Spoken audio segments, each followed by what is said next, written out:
to 7. And of course, Dr. Sashnamodia is here with us to do the COVID update. Right. Good morning, Dr. Sachni, and welcome to the show.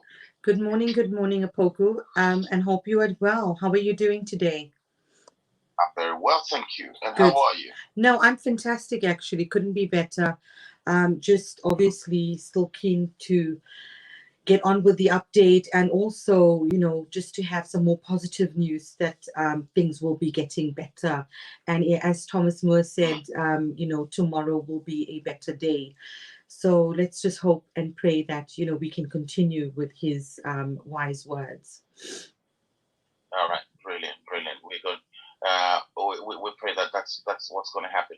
And I'm trying to log this on Facebook. Okay. It's taking ages, but hey, okay, we will get there some way. Okay, while we're getting on that, can I just say happy birthday to two people? Ishe in Govender in South Africa, a very good friend. We studied in university, and she's also an author of the book Curry.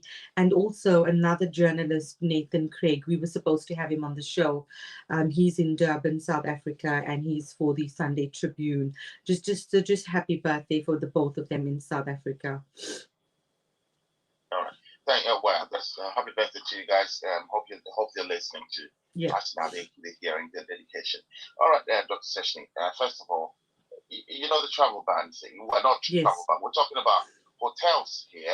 This morning, I read the news, and the government has started booking hotels en masse because the ministers are planning for more than 1,000 UK residents a day to return from places where new variants are prevalent. So we're talking about 1,000 hotel rooms a day. So people who come from 33 countries, and I've got the list up somewhere, so I'll find it and read it to us later. Okay. Well, maybe I should read it now. Yes, I think people so. Returning from Angola, Argentina, Bolivia, Botswana, Brazil, Burundi, Cape Verde, Chile, Colombia, Democratic Republic of Congo, Ecuador, Eswatini, which is Switzerland, isn't it? Yes. French Guyana, Lesotho, Malawi, Mauritius, Mozambique, Namibia, Panama, Paraguay, Peru, Portugal, including Madeira and the Azores, Rwanda, Seychelles, South Africa, Suriname, Tanzania, United Arab Emirates, Uruguay, Venezuela, Zambia, and Zimbabwe. So people coming from all these countries, 33 countries, will have to be hotel quarantined for at least 10 days, and it's compulsory. See? I've noticed that it's mostly the African countries, mostly Southern African countries, except for the Democratic Republic of Congo, which is a sort of Central African country, but it's shares borders with a lot of Southern African countries. So, and then of course from Latin America, and then from Portugal, which is connected to Brazil, and Cape Verde also connected to Portugal. And I saw one West African country in there. Yeah. That is also Equatorial Guinea somewhere. Where is it? It's Equatorial Guinea. And no, it's not Equatorial Guinea. I'm sorry. I didn't get it right. But one. Okay, the West African country is Cape Verde. Yeah. Cape Verde is connected. It's a Portuguese, former Portuguese colony. So most flights from there go through Lisbon and all that. So that's what's going on. So what do you think about the hotel quarantining? I think personally. Sorry, I'm asking you the question and I'm answering it. No, I'm waiting for you to talk. That it's good when you give your views. I love it. Yeah. Yeah, my opinion is that it's the best thing that can happen. In fact, it's long overdue. Yes. A lot of countries were doing that. You remember way back in March or so, or February or something like that. Yes. Ghana started doing that. Yes, I remember. And not just Ghana, but a lot of countries followed suit, and it did help with cutting down, breaking that cycle. That's COVID infection thing. Yeah. So I think it's long overdue. But what do you think? No, I think it's a very good idea. It's a fantastic idea. 100% support your opinion. And also, as we knew, other countries last year in March, when we started with the pandemic, we know that countries like South Africa, because I knew people, and I think you knew people as well, that were traveling, that were actually quarantined in hotels. So I know that people in South Africa were quarantined last year, from March onwards. So it continued. There were very strict guidelines on people entering the country, and they had to be quarantined and in hotels. And I'd spoken to a few people because they needed some psychological support, because it was all very overwhelming for people that were just returning to a country, and all of a sudden they had to be isolated and quarantined for 2 weeks. So it was obviously difficult times at that time. I know people in Dubai. I had a student, a doctor friend, very close one. He was in Dubai, and during the course of the exams, he had to be self-quarantined before he did his exams. So there were lots and lots of people. Those are just a few examples of people all over the country where they had to self-quarantine in hotels specifically. But in that case, the hotels were subsidized by the airlines. So the airlines actually arranged for these countries, and as you said, in Ghana as well, they did that. So it's long in Ghana, overdue. it was actually the government that was paying for it. Yeah. The government was paying for the hotel accommodation, and but later on it changed, and then you'll have to pay yourself. Yeah. And then they had specific hotels where, because of security reasons and all that, they had specific hotels that were chosen by the government that you could go in, but you have to pay. Now, before we continue, sorry about that. I just want to make this clear. You know, the 33 nations that I just mentioned. Actually, if the stories that if you have been in or through any of these countries, the 33 that have mentioned, list, the 33 countries in the last 10 days, you will be refused entry to the UK. The list of countries is sometimes referred to as a red list, they're saying here. But British or Irish nationals or third country nationals with residence rights in the UK, they will be able to enter, but then they will have to self-isolate in hotels. Okay? So I hope I've made it clearer. Yeah, no, you have made it clear. So yeah, so that is, I mean, obviously, I think it's really important, especially with people traveling. I think there's a concern with coming with the variants. So it's good for isolation in terms of people coming back, so they don't so it prevents the spread of obviously the virus if they have picked it up. It also prevents it, the transmission of the virus, and also it just safeguards the person who's just come back into the country. I think it's just more reassuring, that you just go, when you immediately come into the country, you go into one of the hotels which has been subsidized by the government, and once your testing's all negative, then you can go back into normal world. I would say, going back to your normal life. So it's something which has happened, frequently, and so I hope that people will be adjusting to it. I did also mention previously people in Singapore. A friend of mine, Smita, also a journalist in Singapore, when they went back from the UK and other countries back into Singapore, they were also on strict guidance. But that time they didn't have to go into a hotel. They just had to notify. There was one stage in our lockdown, I don't know if you remember, where people had to, when they return from a country, they had to provide a UK postcode. So that was similar sort of guidance, where people, when they returned, they could go to their homes, but then they were under strict guidance to stay at home.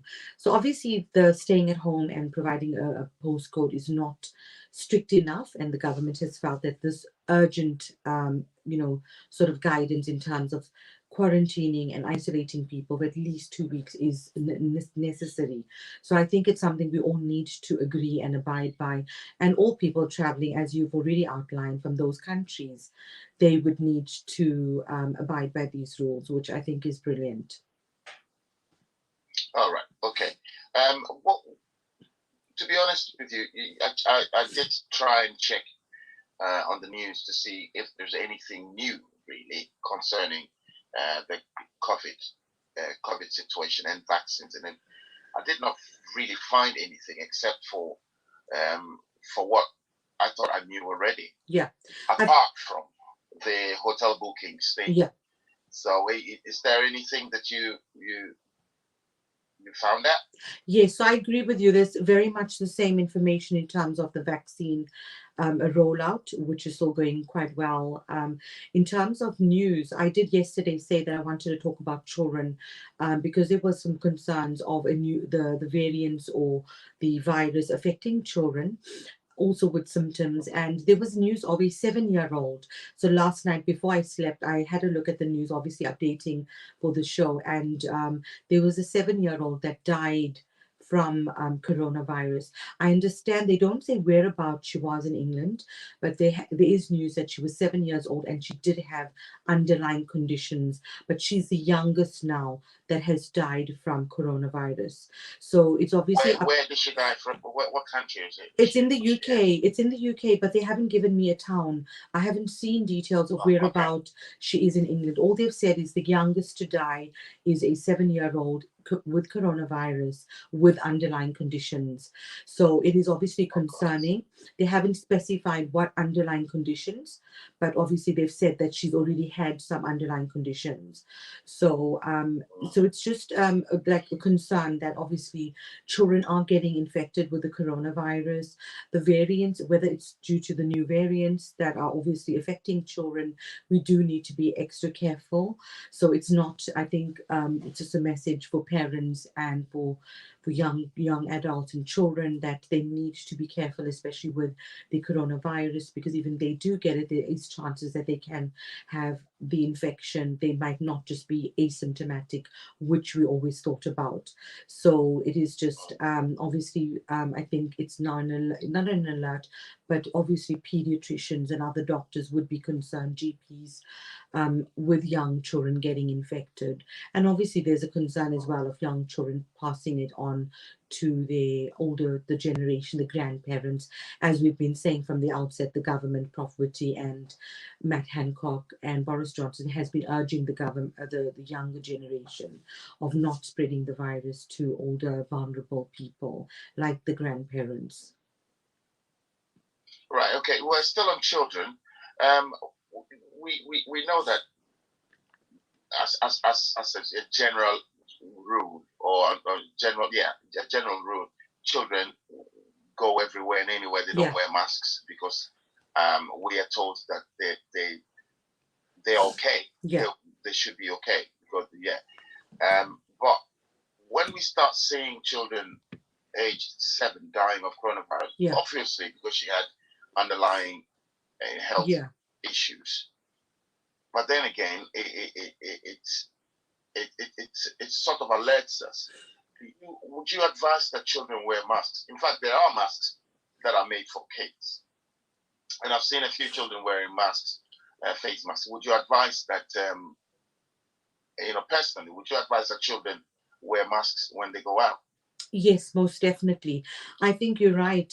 Children should wear masks. And this is something, I have 3 young kids, as you know, Shri Arin and Satara, and they aged 11, 12, soon to be 13 and 14 years. And whenever they go out, which is very, very minimal, they do wear masks. So I would urge young children, and they wouldn't, to be honest, they wouldn't even want to go out without a mask because they're so used to it. So I mean, obviously a 7-year-old is a bit younger, but I would advise most young children, obviously they like toddler age down, it might be difficult for them to understand to wear a mask. But, like young kids, when you put a bib on or you put, things on like a cap on or, something that they need to wear, they will wear it, they won't just take it off. So I would say that young children should be advised, and parents should try and educate them that they should be wearing masks, especially now in light of the news that there's young children that are dying from the virus, which, I mean, a 7-year-old, when I saw that news, it was quite upsetting. And I think it is upsetting for a lot of people to know that That's the youngest person in the country that has died from coronavirus. I wish I had more information to give, but irrespective whether or not the person had she had underlying conditions, I think that is important. But still, the fact that it's a 7-year-old, I think that's still very, very tragic. I think, my condolences to the family, and it's really upsetting to know that young people are also getting it and dying. Right. All right, let's go to vaccines. Yeah. Yesterday we were talking about the new research that's going on about yes, giving 2 different vaccines at 2 different times. yes, one dose of AstraZeneca, and then on the second dose you get the other one, the BioNTech one, for example. And yes. now this morning, it's just in the news. It was in the news last night that it looks as if it's kind of going to work out, and what the scientists are thinking or they're believing could happen, that it's going to make it even better, make the immune, help protect and protect all of us from contracting coronavirus and all that. It's sort of they're thinking that it's more likely that's what's going to happen. It's going to be good. What do you think? Yes, so this trial, obviously, as we discussed, was from the Committee of Vaccination and Immunization, the JCV, where they were looking at the research, the scientists, of actually giving, it was 7 million actually to fund the study, according to the Minister Nadeem Zahawi. And so as you said as well yesterday, this idea came from the Ebola immunization. So Mr. Zahawi said that this obviously is very promising. The study that's being done is a COMCOV study run by the National Immunization Schedule, and it's definitely looking very, very effective. So for all the vaccines, so as it stands, we still have the Oxford vaccine, the AstraZeneca, the Pfizer BioNTech vaccine, the Moderna, the Novavax, and also the Janssen. So the Novavax and the Janssen, these are pending. We have at the moment 3 that are being rolled out in the UK.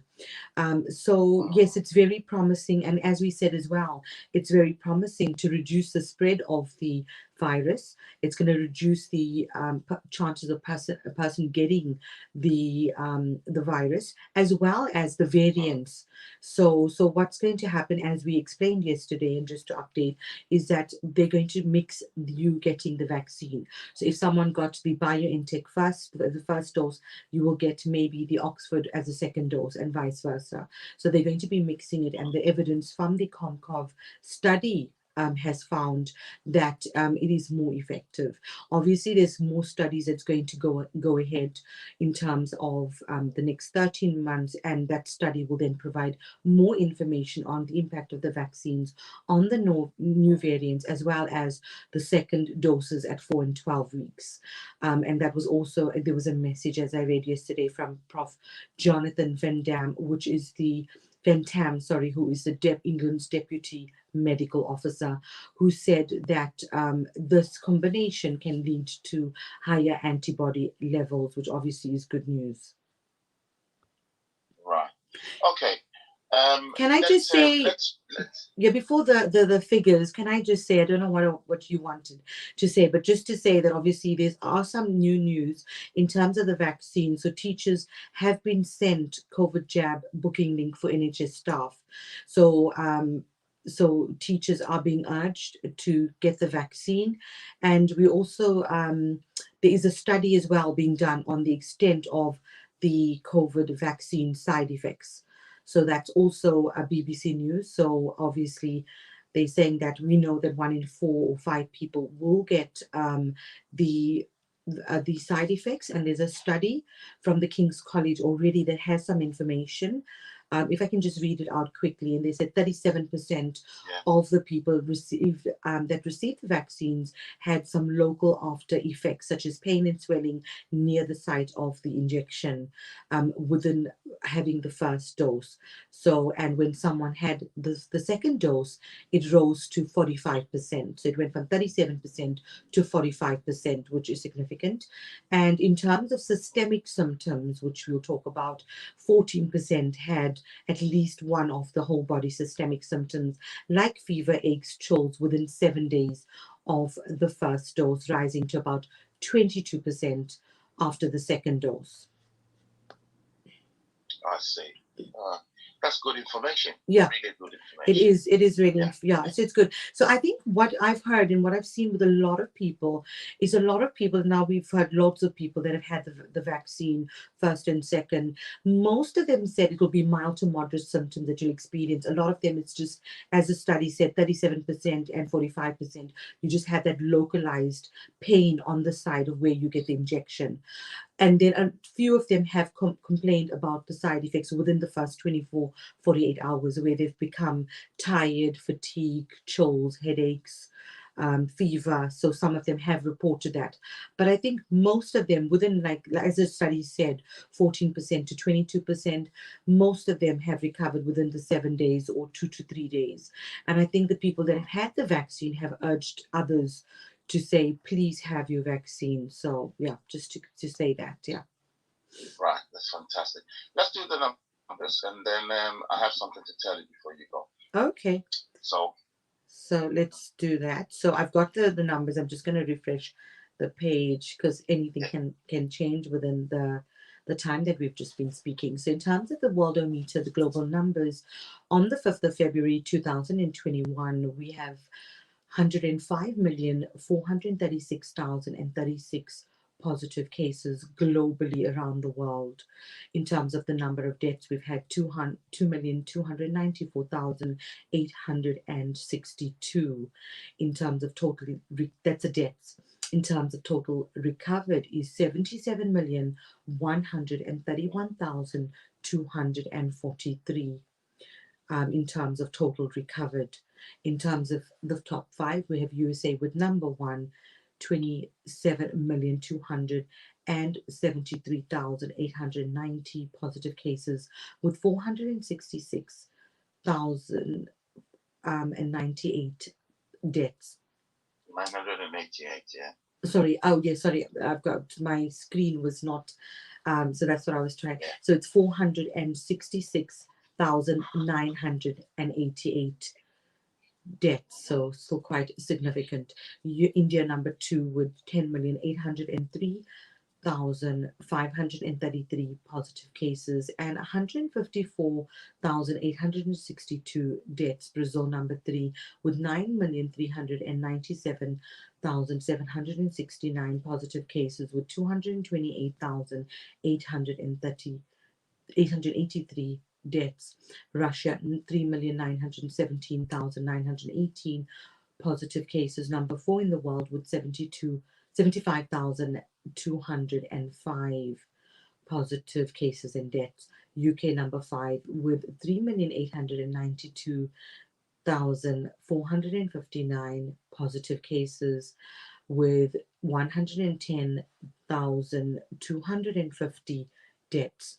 And in terms of South Africa, we know South Africa is number 15 with 1,466,767 positive cases and 45,605 deaths. So that's sort of quite high.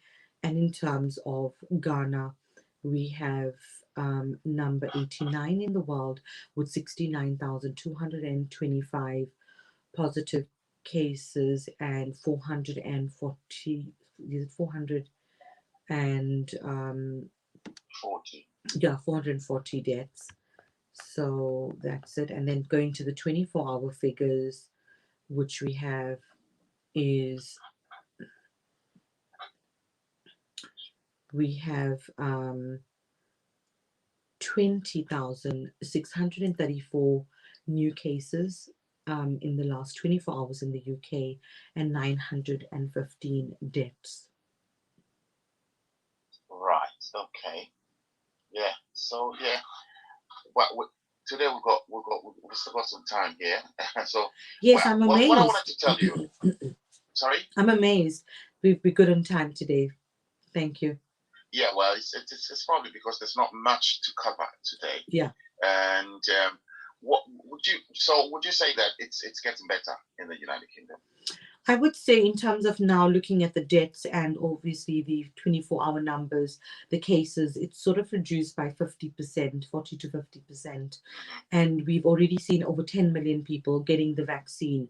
So I would say more and more, it's going to look more positive and optimistic as the vaccines roll out and more people get vaccinated. And I think it's going to look more positive. Yes, I just wanted to say there was an article that caught my eye, but I don't have it in front of me. But it was about, I think there was an urge by one of the ministers that wanted to remove lockdown. But I think scientists are urging against it because as it stands, we are still in lockdown in the UK. And I think there's some concern that the lockdown should not one of the ministers wants to sort of get this removed and for us to go back to without lockdown in the UK. But that's against scientists' advice. So it seems that even though the numbers are reducing, we are getting the vaccine rollout. It is still a concern that we're still not out of the clear in terms of the pandemic. Yeah. All right. Okay. We've got 5 minutes to spare, but let me just tell you about this. On Sunday. Yeah. On Sunday best. I have a special guest coming from your country of birth, from South Africa.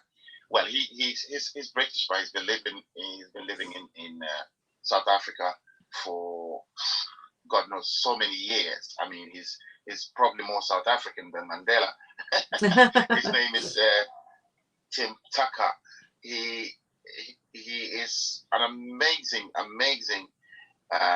Christian missionary. He's a missionary living in South Africa, obviously, and his focus is the youth.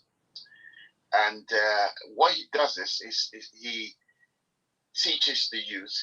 He evangelizes the youth through football. You know, he's like a football coach. He's got teams, and then they play football and all that, and then he evangelizes through coaching football, and he's doing an amazing job back in South Africa, and he loves that country to bits. Unfortunately for him, sometime in his life, he lost his first wife. He's married now again, and then he's married again, but he lost his wife, and he had to go through proper grief and all that. And I think one of the ways that or maybe the main way that he came out of the grief, or sort of, you can never stop coming out of that grief, but as getting over the grief is by talking about it. And he's now come out with like the first episode, he calls it the first episode of a series, like a documentary called Grief and Grace. And so he's going to come on the show and talk to us about what motivated him to do that, and how he got through his grief, and thereby also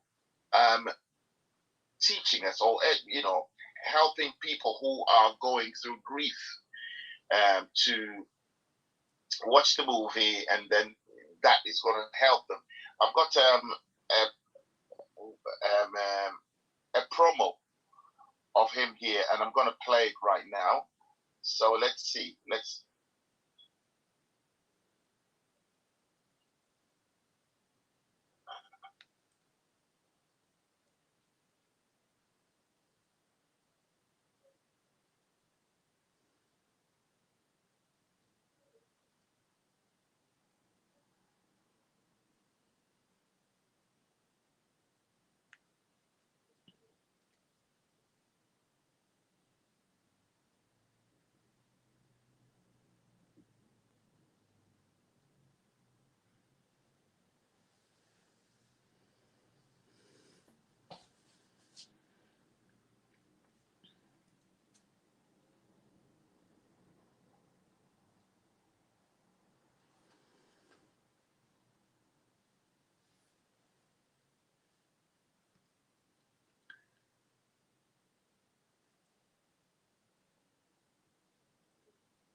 Yeah, so it's a 6-part series. And it Amazing. premiered it. Amazing. Yeah, And it was premiered on YouTube yesterday, and it's called The Path I Didn't Choose. Grief and Grace. amazing. I will So we're gonna have definitely Tim, watch it. yeah, we're gonna have Tim on Sunday, best on Sunday. So Fantastic. stay tuned, listen. I know you will listen. I will, So, and but I will I'm edging definitely it. share it with others. There's so many people going through grief, Grace and grief, and it sounds amazing, and I'm so grateful to him and the work that he's doing, and he sounds like an amazing, amazing person. So, and his Yeah, story he is is. so inspiring. So, Dr. Tim Tucker, looking forward to listening to him on Sunday, and knowing that he's in South Africa as well is quite amazing as well. So, thank you, Apoku, for that. Before we finish, just to Yeah. say there is more news that we probably need to discuss tomorrow of the variants. So one of the headlines is there Not are tomorrow, Monday maybe. oh yes, Can't sir. we not? Oh Yeah, yes. I tomorrow. cannot believe the week is just gone. So and I'm thinking tomorrow. If but you can just run through it quickly. no, just to maybe say give that yourself a minute. there's 4,000 variants of the coronavirus. Okay. That causes COVID-19, according to UK minister. So this was the news that's come out. So thousands of variants of the type of coronavirus that cause the COVID-19 has been documented as the virus mutates. So we know that there were the ones that included the British, the South African, the Brazilian, which spreads more swiftly. But it seems that there's now more than 4,000 variants. So obviously we just need to get some more information on that, and this is just news that's out. So it's not surprising because obviously the virus will mutate. That's all, most of the information that we've got on this, and obviously we'll probably get more information.